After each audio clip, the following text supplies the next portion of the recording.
Assalamualaikum warahmatullahi wabarakatuh. Bismillahirrahmanirrahim. Rabbi shrah li sadri wa yassir li amri wa hlul 'uqdatam min lisani yafqahu qawli. Allahumma shalli wa sallim wa barik ala sayyidina Maulana Muhammadin wa ala alihi wa sahbihi ajmain amma ba'du. Yang kita hormati bersama juga saya hormati Bu Menteri Keuangan Bu Hajah Sri Mulyani Indrawati, Bapak Wakil Menteri Keuangan, Bapak Suhaisil Nazara, Bapak Sekjen Menteri Keuangan, Bapak Sekjen Menteri Keuangan, Bapak Heru Pambudi, dan seluruh pejabat dan pegawai lingkungan di Kemenku yang saya hormati, semua teman-teman di DKM Kemenku maupun di seluruh Indonesia yang ikuti ngaji ini yang saya hormati. Saya sudah percayalah bahwa bangsa ini bangsa yang optimis. Tadi Ibu Menteri bilang hasbunallah wa ni'mal wakil, bahwa pada akhirnya kita akan kembali kepada kekuatan Allah Subhanahu wa taala. Sebelum kita cerita Isra Mi'raj dan inspirasi dari Isra Mi'raj, saya akan memberi analogi ya. Analogi ini akan menolong secara ilmu tauhid, ilmu mengesahkan Allah Subhanahu wa taala, dan ini menjadi pokok ya dalam pengajaran tauhid. Ini mohon maaf kalau terpaksa saya ngaji model dulu lah, model pesantren ya. Tapi tanpa ngurangi rasa hormat, tanpa ngurangi rasa empati, rasa takdim saya. Teman-teman yang saya hormati semua, karena di sini banyak santri-santri muda. Hubungan kita dengan Allah Subhanahu wa taala yang serba kuasa, yang maha kuasa, yang serba bisa. Tadi dikatakan Bu Menteri bisa apa saja kun fayakun, kalau Allah sudah mentitahkan pasti terjadi. Itu kira-kira seperti ini. Saya ini bawa cincin dari besi mungkin, atau dari apa itu? Ya besi lah atau perak. Yang jelas tidak emas ini karena saya cowok. Yang jelas tidak emas. Saya bawa kertas. Kalau Anda saya tanya, kertas ini sama cincin kuat mana? Pasti akan menjawab kuat cincin, karena materinya dari besi. Jawaban itu benar, tapi harus ditambahkan secara materi itu kuat cincin ketimbang kertas. Tapi Anda salah, harusnya menjawab ya terserah Gus Bahak, karena yang megang itu Gus Bahak. Karena bisa saja saya punya rencana menghancurkan cincin ini, sementara saya punya rencana mengabadikan kertas ini. Kira-kira gitu hubungan manusia dan Allah Subhanahu wa taala. Jadi hal yang kita kira abadi karena materinya kuat, ternyata Allah punya rencana menghancurkan. Sementara yang kita kira lemah atau rentan atau apalah, ternyata Allah punya rencana mengabadikan. Di sini kemudian istilahnya orang-orang tasawuf, wa tafwidil umur ila mudabbiriha. Kita sebagai manusia menyerahkan urusan pada pengaturnya, pada yang punya. Bukan wilayah kita mengatakan cincin ini lebih kuat ketimbang atau lebih abadi ketimbang kertas, karena saya punya rencana menghancurkan cincin tapi ingin mengabadikan apa? Kertas. Sehingga tentang pandemi, tentang tragedi sosial, tentang apa saja kita tidak pernah tahu rencana Allah itu mana yang lebih awet. Jangan-jangan kita takut pandemi, saya berkali-kali ngaji, mati kita kecelakaan. Jangan-jangan takut kecelakaan, mati kita karena ngelindur, tiru kebablasan, nggak bangun. Kita takut mati ngelindur, mati kecelakaan, jangan-jangan mati kita karena likuifaksi, karena gempa atau karena tsunami. Nah, hal-hal seperti ini yang terus menjadikan kita bilang dan berkeyakinan hasbunallah wa ni'mal wakil. Hanya Allah yang tahu dan semua urusan mencukupi kita hanya Allah. Tadi kata Bu Menteri, kita akan menghadapi ini dengan ilmu pengetahuan dan pengalaman. Oke, saya sangat setuju itu. Tapi lagi-lagi bangsa ini dan seluruh tren dunia itu kalau misalnya baru tsunami, ya semua orang ramai ketakutannya pada tsunami. Ilmuwan berteori bahwa tsunami siklusnya sekian tahun per sekian tahun. Nanti pas gempa juga gitu, pas likuifaksi juga gitu.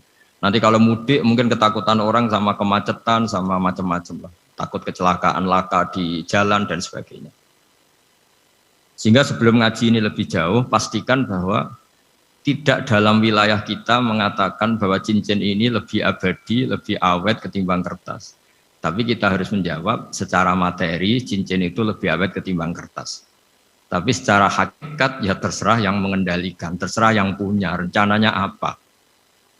Nah, di sini pentingnya ngaji. Karena dari ngaji itu kita akan kembali ke ma'rifatullah, ngerti Allah yang sebenarnya. Sebab itu di surat Isra disebut pada akhirnya ngaji itu apa? Subhanalladzi asra bi 'abdihi lailam minal masjidil haram ilal masjidil aqsa alladzi barakna haulahu. Tujuan akhirnya linuriyahu min ayatina. Bahwa Mi'raj itu hanya bagian kecil yang dingertikan kita betapa dahsyatnya kekuasaan Allah Subhanahu wa taala. Betapa tidak terbatasnya kemampuan dan kebisaan dan kudrahnya Allah Subhanahu wa taala. Makanya masih dikatakan min ayatina, itu masih sebagian kecil dari ayat-ayatku kata Allah. Lalu dalam surat Kahfi diterangkan, ketika orang kagum dengan Ashabul Kahfi yang bisa hidup, tidur dalam keadaan hidup 309 tahun, atau Masehinya 300 tahun, kalau Hijriahnya 309 tahun. Itu mungkin kalau kita ilmuwan, ahli baksil ya, atau ahli apalah, itu mungkin lebih kagum tentang nyamuk. Saya berkali-kali bilang, andaikan kita sepakar-pakarnya, terus disuruh bikin nyamuk itu, nggak usah bikin nyata hidup, bikin patungnya saja. Nyamuk itu sekecil itu, kemudian punya jantung, jantungnya punya urat, uratnya punya kuman, kumannya juga punya urat. Bayangkan saja sudah tidak bisa. Sehingga ketika orang tak kagum sama Ashabul Kahfi, kata Allah, am hasibta anna ashabal kahfi warraqi kanu min ayatina ajaba. Apa kamu kagum tentang Ashabul Kahfi dan batu-batu yang dipahat di situ? Bukankah dalam kekuasaan kami ada yang selalu menakjubkan?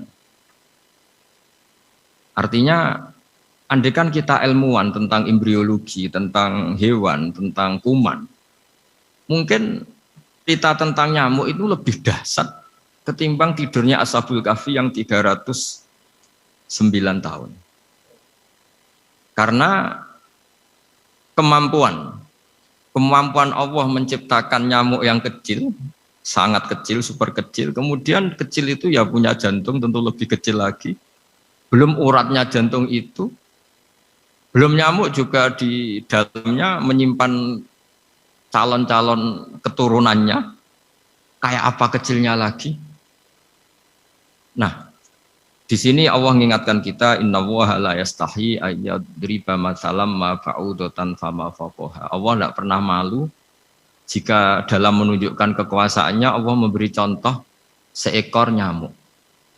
Karena nyamuk ini andaikan kita, tadi saya ulang lagi, andaikan kita ilmuwan yang nekuni itu, strukturnya bisa melihat, bisa nyari pasangan hidupnya, dan bisa hamil, bisa melahirkan, atau bisa menelur dan sebagainya, maka kita akan kagum sekagum-kagumnya betapa kita di depan kekuasaan Allah Subhanahu wa taala tidak siapa-siapa, dan akhirnya kita ikrar-ikrarnya asyhadu alla ilaha illallah, bahwa tidak ada kekuasaan selain kekuasaan Allah Subhanahu wa taala. Lalu kenapa nyamuk itu tidak menjadi perhatian publik? Ternyata kita dibodohkan oleh kepentingan kita sendiri. Karena dari awal kita menganggap nyamuk itu problem, penyakit. Ya sudah, bawaan kita mungkin cari obat supaya bisa membunuh nyamuk itu. Atau melihat nyamuk itu sebagai problem, bukan sebagai ayatun min ayatillahi ta'ala, sebagai tanda-tanda kebesaran Allah Subhanahu wa ta'ala. Sehingga akhirnya manusia itu butuh yang namanya mukjizat dahsyat yang mudah dilihat, mudah dirasakan. Akhirnya kita tahu dalam sejarah para nabi, Nabi Musa minta mukjizat Laut Merah dibelah sehingga bangsa Israel bisa melewati kejaran Fir'aun dan sampai selamat dari kejaran Fir'aun. Nabi Soleh umatnya minta keajaiban, yaitu onta keluar dari batu besar.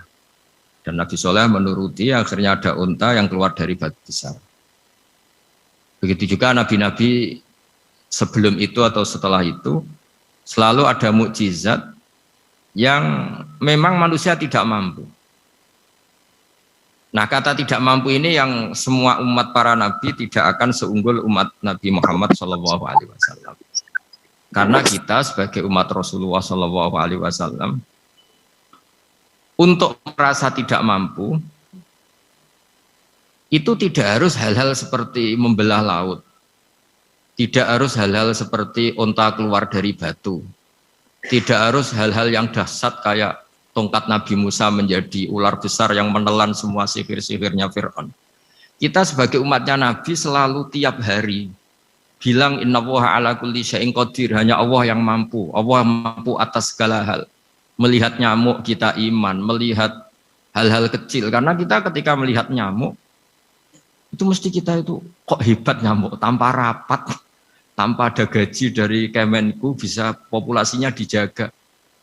Padahal musuhnya banyak. Musuhnya nyamuk itu umat manusia yang katanya makhluk paling cerdas di dunia. Tapi tidak juga bisa menghabisi nyamuk. Mungkin mereka juga rapat terus untuk menjaga ketahanan populasinya itu. Jadi andai kan kita pakai ayat tadi, innallaha la yastahi ayyadriba masalam ma ba'udah. Allah itu tidak pernah malu untuk menunjukkan kekuasaannya. Cukup misalnya kita belajar tentang nyamuk. Sudah sekecil itu punya mata, matanya punya saraf, punya urat. Terus kecil apa? Begitu nyamuk sendiri punya kuman. Kalau nyamuk sendiri kecil, terus kumannya sekecil apa? Terus organ tubuhnya seberapa? Ini sudah kedahsyatan yang luar biasa yang menjadikan kita iman. Innallaha ala kulli syai'in qadir. Allah sendiri yang maha kuasa. Sehingga kembali ke tadi, peristiwa Mi'raj yang super dahsyat pun kata Allah masih dikatakan linuriyahu min ayatina. Hanya untuk menunjukkan sebagian dari ayat-ayatku, bukan mewakili semua ayat-ayat kekuasaan Allah Ta'ala. Tapi sebagian, min itu tab'id sebagian. Lalu sebelum kita jauh belajar, kita sendiri juga, saya sendiri masih belajar. Kehebatan Rasulullah SAW, Nabi akhir zaman, kenapa hebat? Itu diantaranya adalah karena mukjizat tongkat itu pada akhirnya diletakkan di museum. Orang melihat, terus gaya-gayanan kuat ke Turki atau bisa melihat langsung di museum. Dan setelah melihat kadang-kadang kita ragu, masa tongkat ini betul itu. Kalau setelah misalnya yakin, bisa dipakai lagi enggak ya? Jadi hal-hal yang mengundang pertanyaan sekaligus keraguan. Beda dengan ajaran Rasulullah Muhammad SAW. Ketika Nabi cerita betapa kekuasaan Allah itu super dahsyat. Buktinya ya nyamuk tadi. Kayak apa susahnya bikin nyamuk. Sudah kecil, punya organ tubuh tentu lebih kecil, punya urat lebih kecil lagi, punya kuman yang lebih kecil lagi, dan kuman itu juga punya organ tubuh lebih kecil lagi. Itu mbok kamu udah usah ke Turki, kamu hidup di kampung, di pedalaman, sudah menyaksikan anallaha ala kulli syai'in qadir, bahwa Allah itu maha kuasa. Nah, ngaji bareng ya, ngaji seperti ini. Saya termasuk kiai yang selalu berkampanye supaya orang ikrar seikrar-ikrarnya bahwa kita ini di tangan Allah Subhanahu wa taala.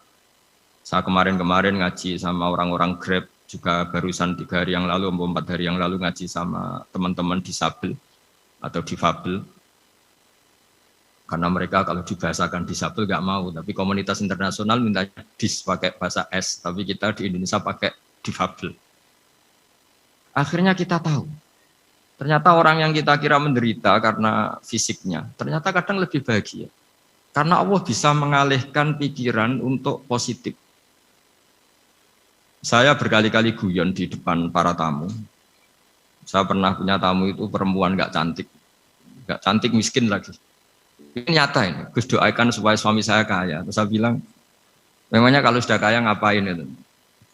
Ya paling tidak rumah saya diganti, mobil saya diganti. Tapi nanti akhirnya ngevaluasi Anda juga ingin diganti. Gitu. Karena setelah rumahnya mewah, pakai mobil mewah, pasti yang dievaluasi bukan rumah dan mobil, tapi Anda. Kok nggak pas ya, wajah gini di rumah saya gitu. Kok nggak pas wajah gini di mobil mewah. Akhirnya ibu-ibu tadi sudah Gus nggak jadi.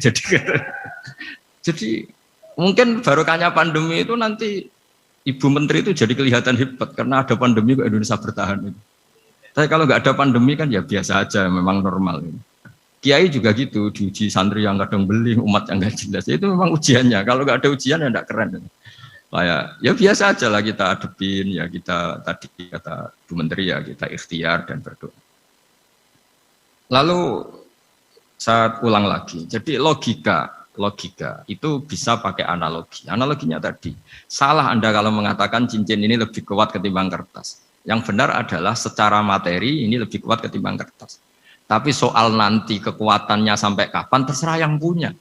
Bisa saja saya punya rencana, besok ini saya luluhkan, saya hancurkan, yang ini saya simpan.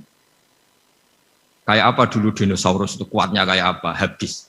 Ayam yang selemah itu sampai sekarang masih.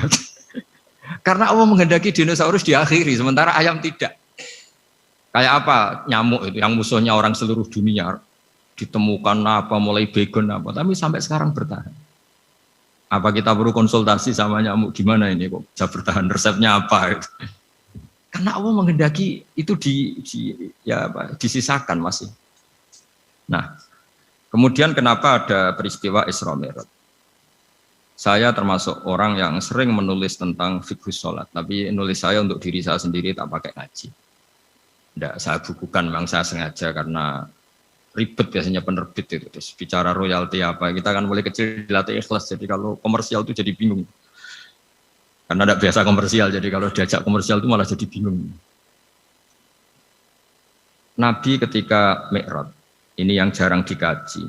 Sebetulnya kalimat-kalimat dalam sholat, pertama Rasulullah Muhammad SAW ketemu Allah, itu Nabi maju. Maju ini Jibril sebenarnya mau ikut, karena Nabi bilang, ya Jibril jangan tinggalkan saya sendiri. Terus kata malaikat Jibril, sudah makam saya sampai sini, kelas saya sampai sini aja. Tidak, kamu harus nemani saya. Ketika memaksa nemanin, beliau tidak kuat. Di beberapa riwayat dijelaskan sampai beliau pingsan, sampai beliau tidak sadar. Akhirnya terus ada ayat wa ma minna illa lahu maqamun ma'lum. Kita punya kelas tertentu yang enggak levelnya sampai sana. Akhirnya Nabi masuk wilayah itu, area itu. Dan Nabi ngendikan at-tahiyatul mubarakatus sholawatut thayyibatulillah. Kira-kira maknanya semua kehormatan, semua kebaikan, semua yang bersembah suci itu milik Allah Ta'ala. Lalu Allah menjawab, Assalamualaikum ayyuhan nabiyyu wa rahmatullahi wa barakatuh. Bahwa kamu Muhammad mendapat salam dari saya, mendapat semua kehormatan, semua keselamatan. Kemudian Nabi itu karena sebagai hamba yang tidak egois, tidak ingin kalau nikmat dirasakan sendiri, tidak ingin kalau sedang senang beliau sendiri yang merasakan, beliau ngendikan Assalamualaikum wa ala ibadillahi sholihin. Ya Allah tolong bahwa status selamat itu tidak hanya milik saya, tapi milik siapa saja yang soleh.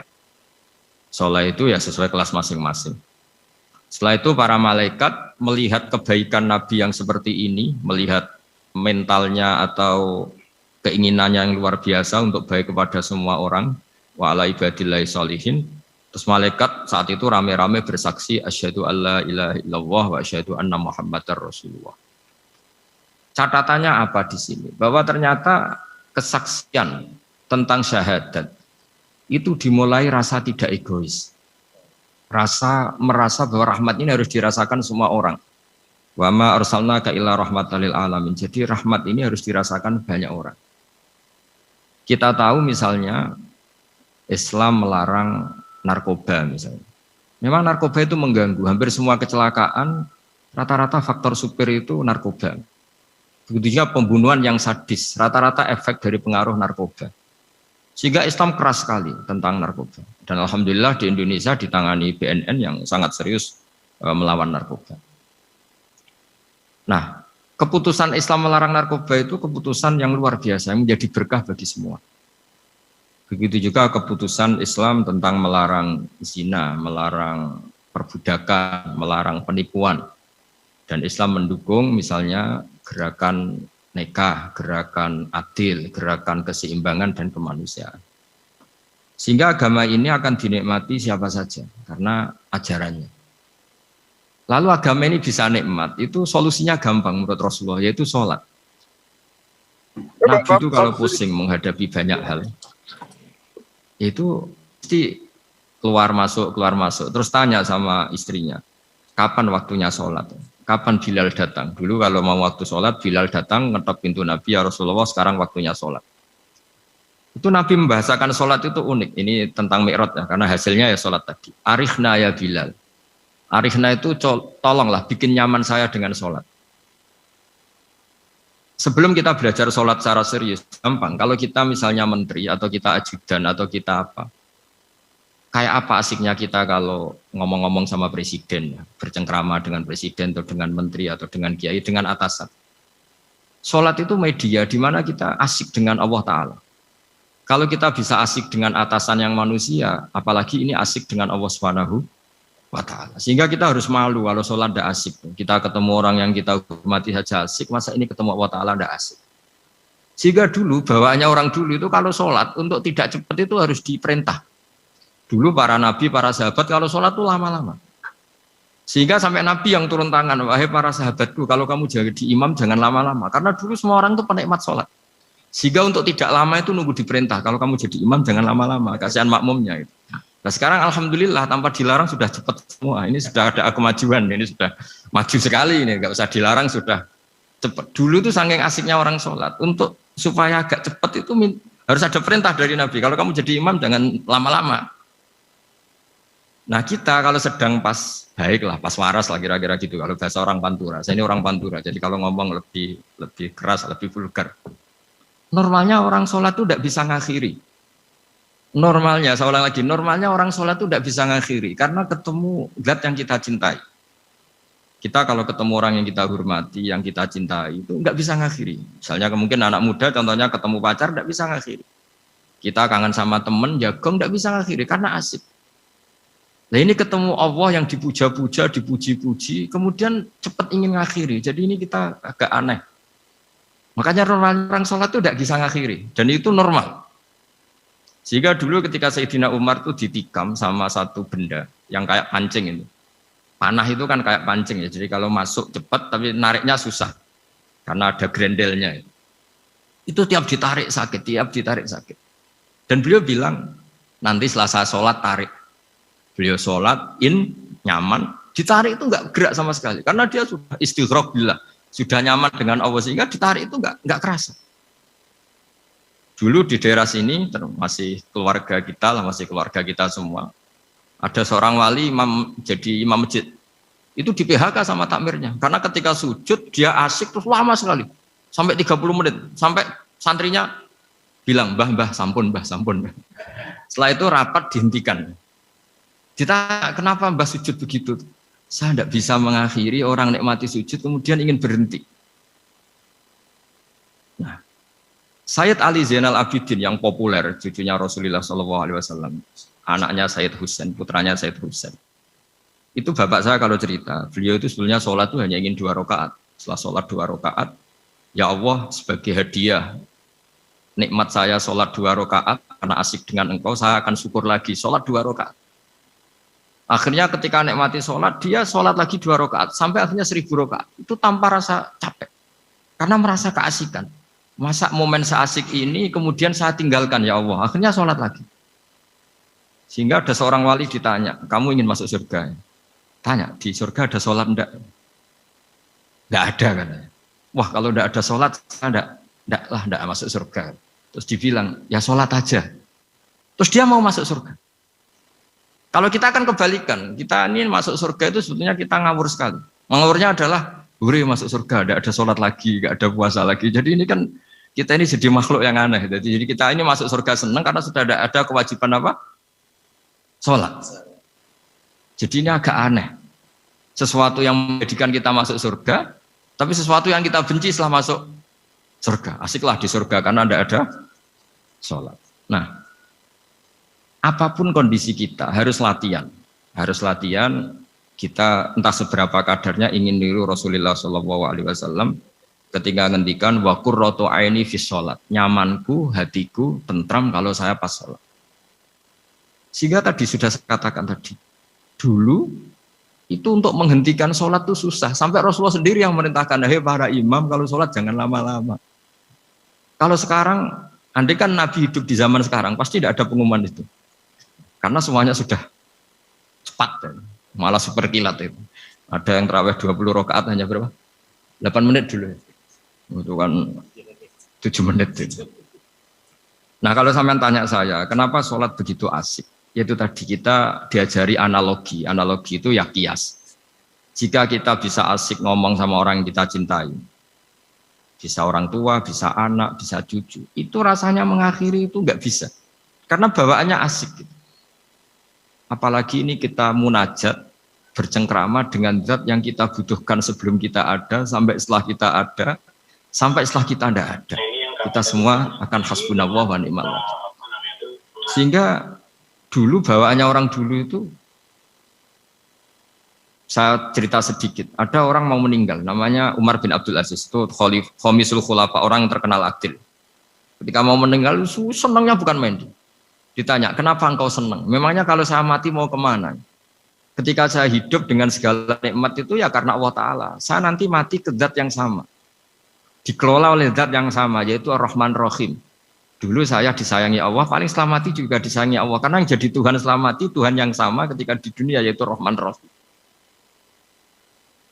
Cerita legenda yang lebih dasar dari itu, masyhur itu Jalaluddin Ar-Rumi. Ketika dia mau meninggal, semua muridnya nangis, beliau marah. Kenapa kamu menangis? Ya karena guru mau meninggal. Kamu itu ngawur sekali. Saya ini sudah lama menunggu hari seperti ini, bisa ketemu zat yang saya cintai, malah kamu menangis. Ayo kamu nari sebagai pesta kematian saya. Tapi ini nggak bisa ditiru ya, karena kalau kita niru, nggak usah dilarang juga nggak bisa niru kayak gitu. Cuma saya maklumatkan jangan ditiru, meskipun nggak usah dilarang juga nggak akan bisa niru. Sehingga orang-orang dulu itu bawaan kalau mau kabur itu ya asik. Rasulullah Shallallahu Alaihi Wasallam ketika mau wafat, intaqola ila rofiqil a'la, itu ditanya sama istri-istrinya, lalu engkau mau kemana? Kata Nabi, sebelum sekian hari, beliau setiap khutbah ngendikan, ini ada hamba yang disuruh milih Allah antara di dunia dan bertemu Allah. Kalau kamu jadi hamba itu milih mana? Di dunia yang penuh problem ini, apa milih ketemu Allah yang Rahman Rahim? Yang hubungannya dengan kamu itu ngasih dan ngasih. Kamu tidak mungkin kan hubungan dengan Allah memberi, kamu bisa apa? Kita hubungan dengan Allah pasti hanya mendapat. Dikasih nyawa, dikasih oksigen, dikasih bumi tidak bayar, dikasih air juga tidak bayar. PDAM dikelola siapapun bayar, oksigen di rumah sakit bayar. Hubungan kita dengan Allah tidak pernah bayar oksigen, tidak pernah bayar sewa bumi. Punya kolam renang laut seluas itu ya tidak pernah bayar. Udah gitu kolam renangnya menghasilkan ikan. Kalau kita kan semuanya utang jasa sama Allah, dan reputasi Allah itu dengan kita hanya memberi, tidak pernah meminta. Akhirnya hubungan-hubungan inilah yang menjadikan terus. Semua sahabat jawab, ya kalau kita jadi hamba itu pasti milih Allah lah. Jadi Nabi itu saking pinternya orang, supaya orang siap dengan keberangkatan beliau itu dibikin satu taksis, satu apa? Kalau orang Jawa bilang itu dikai persemon, dikai mukaddimah. Supaya orang-orang itu siap kalau Nabi ngendikan. Kalau kamu seorang hamba disuruh ketemu Allah sama hidup di dunia yang fana ini, milih mana? Ya milih ketemu Allah. Ketika akhirnya Rasulullah wafat, ternyata orang itu adalah Rasulullah. Ya akhirnya sahabat bilang, ya iyalah masa dengan kita sama Allah milih ketemu kita, pasti milih ketemu Allah. Nah, sholat itu mi'rajul mukmin. Sholat itu adalah cara seperti itu. Kita manja dengan Allah meskipun dengan segala problem, ketika itidal kita tetap memaklumatkan Rabbana lakal hamdu mil'us samawati wa mil'ul ardi wa mil'u ma syi'ta min syai'in ba'du. Engkau zat yang selalu layak dipuji di langit maupun di bumi. Dan langit bumi ini karena terbatas masih ditambahi wa mil'u ma syi'ta min syai'in ba'du. Dan seluas apa saja engkau kehendaki. Apapun hebatnya langit bumi ini tetap terbatas, ada ruang dan waktu. Makanya ditambahi wa mil'u ma syi'ta min syai'in ba'du. Dan segala puji ini memenuhi semua yang engkau kehendaki. Saya berkali-kali bilang kalau hubungan dengan Allah nyaman, caranya gitu. Kalau kita sakit, bayar oksigen. Kalau kita butuh air, bayar PDAM. Allah itu tidak pernah nyuruh kita bayar. Apa saja hubungan dengan Allah. Nah, sholat itu maklumat bahwa kita apapun problemnya, alhamdulillah rabbil alamin. Kita maklumatkan terus bahwa kita bersyukur. Lalu kita Rabbana lakal hamdu. Makanya saya sering kalau disuruh Gus doain supaya pandemi cepat berlalu. Saya ini kan kalau kiai ya, kiai itu apa ya? Saya pernah di Jogja pas gempa. Ya, orang-orang ya susah. Saya ini caranya susah saja sampai tidak tahu karena bukan karena sombong ya, karena ya mau apa gitu. Memang nggak bisa apa-apa kan kita manusia. Jadi saya mohon sholat ini jadi media yang luar biasa. Jadi di antara makalah Imam Syafi'i paling terkenal itu fasihan idama kana fi dzikri rabbih wa fi ma siwahu kana fin nasi ajama. Orang baik itu orang yang fasih. Fasih itu lantang dan cerdas dan vulgar dan nyaman ketika ngomong tentang Allah. Sholat itu semua hubungan kita ngomong dengan Allah. Misalnya kabira walhamdulillah katsira. Hanya engkau yang maha besar ya Allah. Orang yang katanya terkuat di dunia karena presiden superpower misalnya. Nyatanya waya mati ya mati. Kalau nggak makan lemes. Jadi orang kita sadar. Yang katanya orang terkuat, paling hebat, kalau nggak makan lemes. Artinya ternyata hanya sekuat itu. Dia bisa instruksi seluruh dunia misalnya untuk apa. Ya. Tapi coba apa dia kuat nggak makan 2 hari. Makanya hikmah puasa itu orang tahu. Ternyata makhluk yang paling mulia itu manusia. Kalau nggak makan nasi 1 piring itu ya mati. Berarti hidup nasi sama manusia. Nanti kalau nasi bilang, saya tidak butuh kamu. Tapi kamu butuh saya. Itu habis kita sudah. Makanya ketika ada orang yang mempertuhankan manusia, itu Allah cara menafikan itu hanya bilang kana yakulanit to'am. Yang kamu tuhankan itu makan. Hanya makan itu kalau dia tidak makan lemes. Jadi kiai itu atau manusia-manusia yang dekat Allah al-afillah itu ketika mengatakan kabira walhamdulillah katsira subhanahu wa bukrata wa asila itu kelihatan.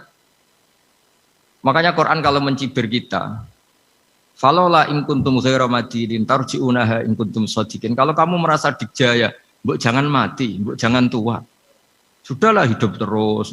Dikjaya kok mati gak keren. Orang top kok mati itu gak keren. Jadi Allah cara gojlek itu ya sudahlah. Kalau kamu hebat jangan mati gitu. Nah, sholat tuh mengingatkan itu terus. Sampai kita bilang inna sholati wa nusuki wa mahyaya wa mamati lillahi rabbil alamin. Gusti, saat ini saya ikrarkan hidupku, matiku semuanya terserah Engkau. Nah, lagi-lagi tadi, ketika kita bilang cincin ini lebih kuat ketimbang kertas, Anda salah. Karena itu hanya secara materi. Kuat tidaknya terserah yang mengendalikan. Karena saya punya rencana menghancurkan cincin ini, besok mau saya lebur, sementara saya mau mengabadikan kertas ini. Nah, disinilah terus kita diajari misalnya di surat Yasin yang populer, Allah itu siapa? Allah itu subhanalladzi biyadihi malakutu kulli zat yang mengendalikan semua sesuatu. Makanya sholat itu menjadi penting. Saya sendiri termasuk orang yang jarang imami ya, saya selalu jadi makmum. Jadi andekan Mas Zakaria di sini saya juga makmum. Cuma keren saya kayaknya meskipun saya makmum. Karena saya kalau makmum itu bisa ingat Allah terus. Kalau imam itu enggak jaga image. Karena malu kan. Misalnya di masjid kementerian terus sholatnya kok cepet nanti dikira enggak ustadz betulan itu. Kalau ulama ternyata banyak urusan jadi banyak berpikir gitu. Tapi alhamdulillah ini barokahnya ngaji terus apa ya? Ya hasilnya mi'raj itu ya sholat itu. Sholat ini spesial karena tadi saya bayangkan itu di surga gak ada sholat itu ya terus wopo itu gak asik. Itu kalau Imam Ghazali itu membarter kita itu begini. Kalau kamu bangga di kasrotin nisa pasangan kamu banyak, itu ayat lebih kuat ketimbang Anda karena 1 hari 1 jam bisa berapa kali. Kalau Anda bangga bisa makan itu kerbau itu makannya lebih banyak. Nah, kalau Anda bangga atas pengaruh itu tawon itu, ratu tawon itu pengaruhnya lebih besar ketimbang Anda. Dia diam di rumah tapi anak buahnya loyalnya kayak gitu. Artinya kalau manusia bangga itu apa? Ya dengan sholat tadi. Ini karena satu ibadah yang enggak tertandingi oleh makhluk yang lain. Apalagi dalam sholat itu ada semua gerakan yang mewakili semua ibadahnya malaikat. Malaikat itu ada yang ibadahnya berdiri terus. Ada yang rukuk terus, ada yang sujud terus. Dan sholat itu mewakili semua itu. Juga mewakili sosial, karena setelah sholat kita bilang Assalamualaikum warahmatullahi wabarakatuh. Bahwa keselamatan ada di kanan dan kiri. Nah, oke ya, itu sakralnya mi'raj. Tapi di balik mi'raj itu ada hal-hal yang manusiawi. Dan ini yang terjadi di dunia. Ketika Rasulullah melangkai makamnya Nabi Musa, makam itu status ranking lah kalau dalam bahasa Indonesia itu. Kalau bahasa Indonesia itu ribet, makam itu kuburan. Makanya orang Indonesia sering tanya saya, Gus, makamnya Nabi Ibrahim kok batu? Makam yang dekat Ka'bah itu bukan makam dengan makna kuburan, itu tempat yang dipakai Nabi Ibrahim membangun apa? Ka'bah. Cara Jawa pancatan itu. Nabi Musa itu gak terima, komplain sama Allah. Ya Allah, ini lebih junior ketimbang saya. Kenapa makamnya melangkahi saya? Ini tidak fair. Jadi di mana-mana manusia itu kalau disalib junior itu ya tidak terima. Ya ada manusianya. Terus ditanya sama malaikat Jibril, kenapa kamu gak terima? Ini orang Israel, kadung ngira saya ini nabi paling top. Ini kalau sampai konangan saya kalah sama Muhammad tuh malu saya kata. Jadi artinya ya ada sisi manusia. Itu ada kitabnya.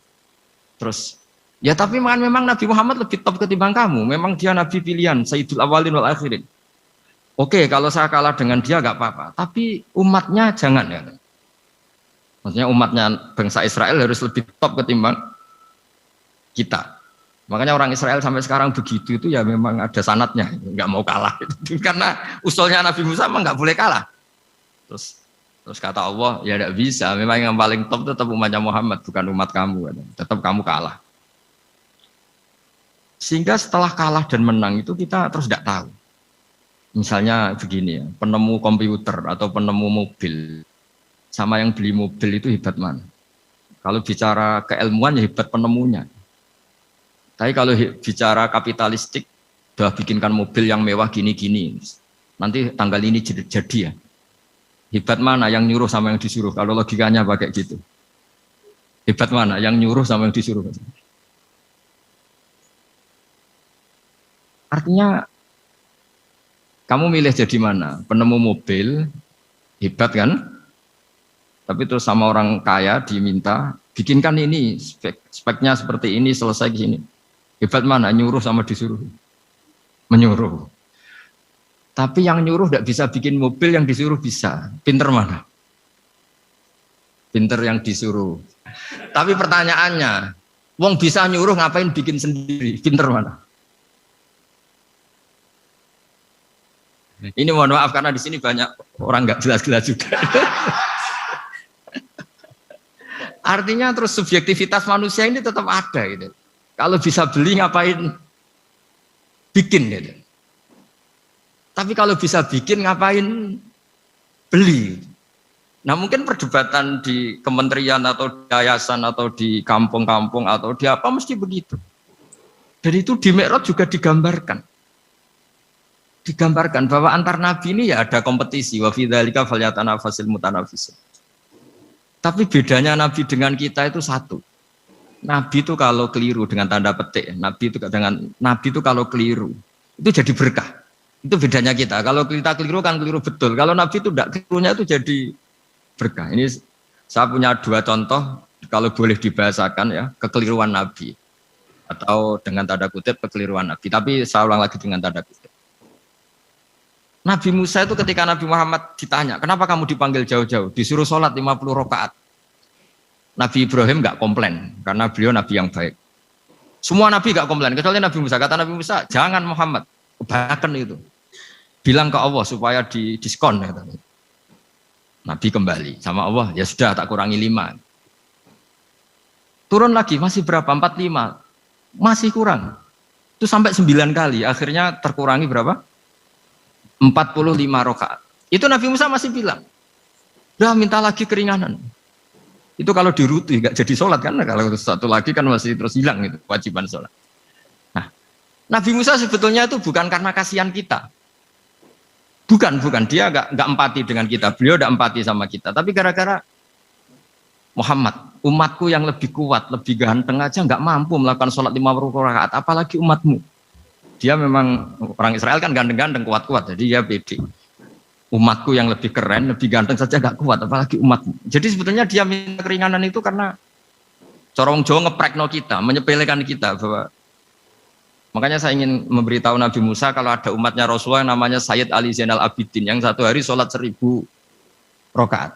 Jadi nanti kalau ketemu Nabi Musa, ini 50 aja, ini kuatnya malah 1000. Nah akhirnya, tapi barokahnya Nabi Musa yang sentimen ini, sholat gak jadi 50 tapi 5. Itu bedanya Nabi sama kita. Ada contoh yang lebih ekstrim, kelirunya Nabi itu Nabi Yunus. Nabi Yunus, tapi keliru yang barokah, saya ulang lagi. Nabi Yunus itu memaklumatkan ke masyarakatnya, nanti itu kalau kamu tidak nurut sama saya ada azab. Anggap saja azab itu hari Kamis. Besok hari apa ini? Besok hari Kamis ya? Besok hari apa? Lupa hari ya. Rebu apa Kamis? Besok. Lupa hari. Kata Nabi Yunus, 3 hari lagi akan ada azab. Tapi kurang 2 hari, kurang sehari umatnya masih dalam kemungkaran, dalam kemaksiatan, masih hura-hura. Akhirnya Nabi Yunus bilang, sudah ini tinggal sehari itu mangko ada azab. Tapi mereka tetap hura-hura. Akhirnya Nabi Yunus itu, coro Jawa itu minggat. Memang bahasa Arabnya abako. Abako itu pergi yang tidak pamit. Itu kalau kamu cari di kamus, abako itu maknanya itu minggat, pergi yang tidak pamit. Sama Allah dibahasakan abako. Oh, semua orang bener kabeh, udahlah tak tinggalkan. Setelah ditinggalkan, Nabi Musa disalahkan sama Allah. Kamu itu Nabi tidak diperintah hijrah kok. Hijrah, syaratnya Nabi kan mengambil keputusan apa saja berdasar wahyu. Tapi tanpa ada perintah wahyu, dia tetap keluar dari kampungnya itu. Keluar sama Allah disalahkan, wong Nabi kok minggat. Akhirnya ketika dia di kapal, di perahu itu, dulu itu ada mitos, kalau ada perahu mau tenggelam pasti ada yang minggat, diundi. Sampai 3 kali yang keluar dia, akhirnya tahu diri nyemplung. Nyemplung terus ditelan ikan nun. Pokoknya ikan besar lah. Diberi sanksi sama Allah, karena dia Nabi kok melanggar, diberi sanksi ditelan ikan nun. Telan ikan nun karena beliau seorang Nabi, perutnya ikan itu jadi masjid, dia baca tasbih terus. Tapi barokahnya dia minggat tadi, asbako. Akhirnya 1 hari itu mau ada azab besar itu orang-orang nginceng rumahnya dia. Diinceng. Kalau betul ada azab, pasti orang ini lari. Masa ada azab dia di sini? Diinceng ternyata nggak ada. Wah berarti bener ini ada azab. Buktinya dia nggak ada katanya. Jadi unik. Akhirnya dicinceng nggak ada terus dia, wah berarti ada azab betul. Hari itu masyarakatnya tobat semua karena, ini ada azab betul. Buktinya Nabi Yunus sudah lari, berarti dia ada ingin kena. Padahal dia lari itu karena mangkel punya umat yang nggak nurut tadi. Wah sudah. Setelah sekian hari dia cari-cari kabar. Umatku itu kena azab enggak? Ternyata berita yang masuk dulu udah ada medsos, udah ada WA. Dulu itu enggak ada itu. Dengar kabar kalau umatnya tuh enggak kena azab karena 1 hari sebelum ada azab tobat semua. Terus dia enggak berani pulang. Karena ada hukum sosial di sana, kalau ada orang bohong hukumnya dibunuh. Berarti terus beliau berpikir, saya tidak bohong katanya ada azab kok. Masyarakat saya baik-baik